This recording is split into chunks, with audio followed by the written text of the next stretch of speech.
You know, when I made this channel, it was a year ago, I came back to the law enforcement side of doing content. I got sick of doing law enforcement content. I started in 2017, and I did it for a couple of years. Cop Talk Live was a Monday through Thursday live Facebook show back then. And before the whole shadow banning of Facebook, we had 20 or 30,000 people watching a night, and it was incredibly honorable. But then over time, I got tired of talking about the same thing. I got attacked all the time because I was no longer in law enforcement, the whole garbage from your whole Blue Brothers and all this shit.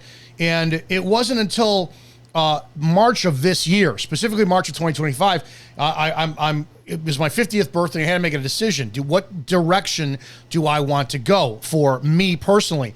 And that meant I wanted to take on the law enforcement issues because we have some serious fucking problems. I care about this profession with everything I am. I'm never going back in to wearing the badge. It's not going to happen. But there are so many men and women out there right now who are going to walk this path, who are currently walking this path, and they need all the support we can get. I've seen, thanks to you, incredible audiences, both those who support the police and those who condemn the police. I now understand that those who are like all cops are bastards and defund the police, you guys are the real patriots who want the Constitution honored. That's just it. And sadly, the direction this country is going right now, those who say they back the blue, that's what they back. They back the police. They don't back the Constitution.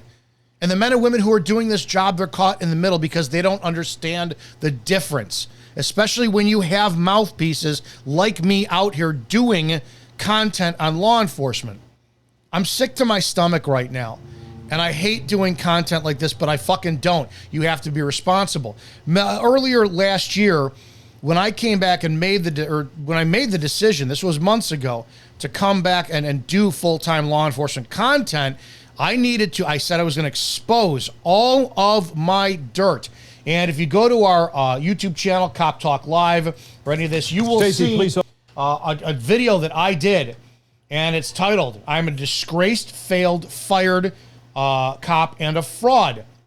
And it's over in the live section of the Cop Talk Live YouTube channel. So what you do is you go to Cop Talk Live, you click on the live section here, and you scroll down for the videos, and you're going to see right down here, there's a photo, there's me right there, and that's the video that I entail my entire history of law enforcement so that you as somebody who's going to come and consume my content, you can make an informed decision. Do I want to listen to this guy? Is he full of shit? Is he credible? Did he have a history? What was he like? And I pull nothing.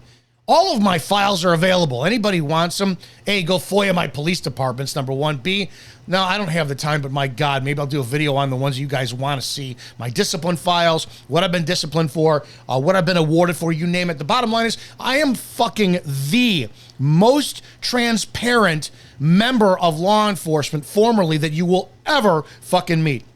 I'll give him a close second, only because, Mike, sorry, I have to. Mike from Copville OG. He's another one. You know, when I started actually getting together with people who are in law enforcement, integrity meant everything. So I will give him that. If you're not following Mike from Copville OG, you need to as well, too. Here's the fucking point. Here's the point. I was on Instagram today, and I follow him, Police Law News. I don't give a shit. I'm not here to make fucking friends. I am here to expose the shit in this profession and say we need to change. This is his latest video. This video makes my fucking skin crawl. This man has 92,000 followers on Facebook, another 20,000 followers on Instagram. This is his video today.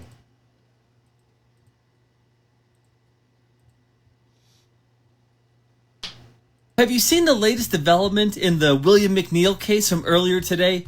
This shit is getting real strange. So earlier today, Ben Crump put out a press release saying that the McNeil family is asking for space and privacy and essentially telling everyone to just leave them the fuck alone. And my answer to that is no. Here's why. Because William McNeil started this entire thing by driving on a suspended license, refusing to give the police officer his ID, and then resisting arrest. Give me your driver's license, registration, proof of insurance. No. Step out of the vehicle. And William could have kept this entire thing private, but instead, while he was resisting arrest, he was posing for the camera and then posted it online. Exit the vehicle now! Exit! Then there were multiple press conferences where Ben Crump demanded the termination of the officer and accused the officer of racism. You need to terminate that officer immediately. Immediately. A classic case of driving while black. You do not get to hide. You created this dishonest spectacle. All right, so if that's the case, and this video is making my fucking blood boil, I have said in other videos, if we have bad cops out there, that we need to expose them, dox them, whatever it's going to take to wind up getting them out of the profession. But I don't single anybody out just yet. I'm not there yet. But here we have a police officer, professional, who runs a brand, Police Law News, saying you don't get to fucking hide, and his words are going to have impact. Right now, this is a call to action for all police supporters to go and harass somebody who's the victim of police brutality. It's very simple. Well, if that's the case, then you don't get to fucking hide, and we need to talk about this. He served the police department here in Albuquerque for nearly 20 years, but his credibility is now being called into question. It's part of the ongoing federal DWI corruption investigation. As KRQE investigative reporter Gabrielle Burkhart discovered, an officer who quietly left APD found work at another police department in a neighboring state. He's the 16th law enforcement officer to join the ranks of officers in Bernalillo County who are no longer trusted witnesses in court. Former Albuquerque police officer Daniel Carr was added to the district attorney's Giglio list yesterday, part of the ongoing federal investigation into the DWI corruption scheme, where officers were taking money to get DWI cases dismissed in court. Sergeant Daniel Carr supervises a group of field officers downtown. He and the stripper have both testified that's where they met and exchanged numbers, but their stories differ after that. Carr was the subject of a News 13 investigation in 2014, when court records show a woman who worked at a downtown strip club claimed Carr was harassing her.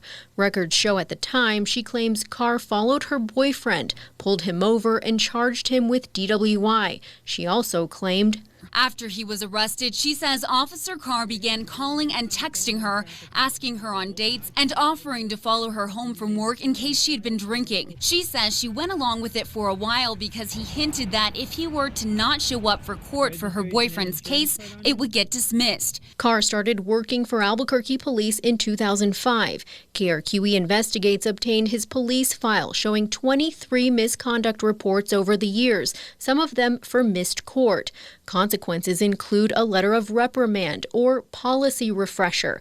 Carr filed paperwork for retirement early last year after the FBI raided former defense attorney Thomas Clear III's office and the homes of other officers.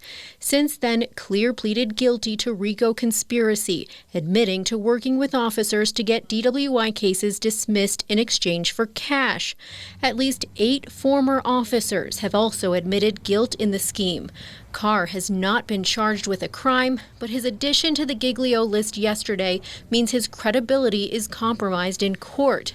And that could pose a problem for his new job as a full-time patrol officer with Durango Police, who announced last month on Facebook, quote, "Carr's the name, patrolling's the game," excitedly announcing him as a, quote, "lateral hire." We call Durango PD, who says they were just informed Carr was connected to the Giglio list in New Mexico, and they're investigating. Gabrielle Burkhart, KRQE Investigates. I take no pleasure in doing this, but at the same fucking time, don't sit there and call out a citizen for doing shit that they did when you're not going to do it yourself. To my knowledge, and I'll issue a public apology if that's the case, I haven't seen yet the level of explanation of your past or background on your content. And if that's the case, people need to be made aware of it, especially if you're going to be part of organizations like 2 Cop 1 Donut and sit on their platform to wind up critiquing law enforcement videos and then put in a position to criticize citizens for going through shit as a representative of law enforcement. Bottom line, this has me fucking pissed. This has me pissed and infuriated because as cops, even ex-cops, the weight behind our word is substantial. It far exceeds any fucking other citizen on the planet, and we've abused that for so long. This is a video made out of frustration tonight, out of anger, out of just complete pissed off by knowing someone has a platform where we're supposed to, as law enforcement, take the fair side of what is right, and what's right is the law. And cops do fuck that up. Citizens, most of them don't know what the law is. Most of them.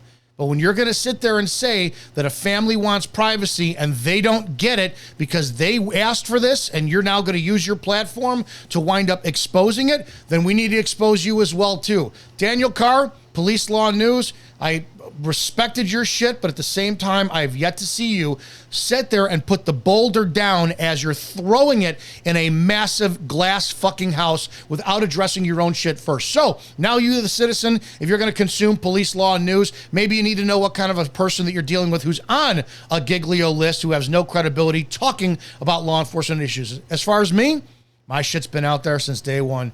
Doesn't matter if it's my faith, if it's my sexual proclivities, if it's my family life, it's the relationship with my father, my mother, anything at all. My stuff has been out there since day one for this specific reason. My credibility will never be fucking questioned, and that's simply because when I take on the issues that need to be addressed, especially in this profession, it's not about me. It's never about me. It's about what police go through with their interactions with the citizen. I don't give a fuck if I burned a bridge and made an enemy. The public deserves more from this. The public deserves the truth. And if you're going to call for a citizen to be not having the respect of privacy that they deserve, same goes for you. Guys, make your decision. I'm just putting the information out there.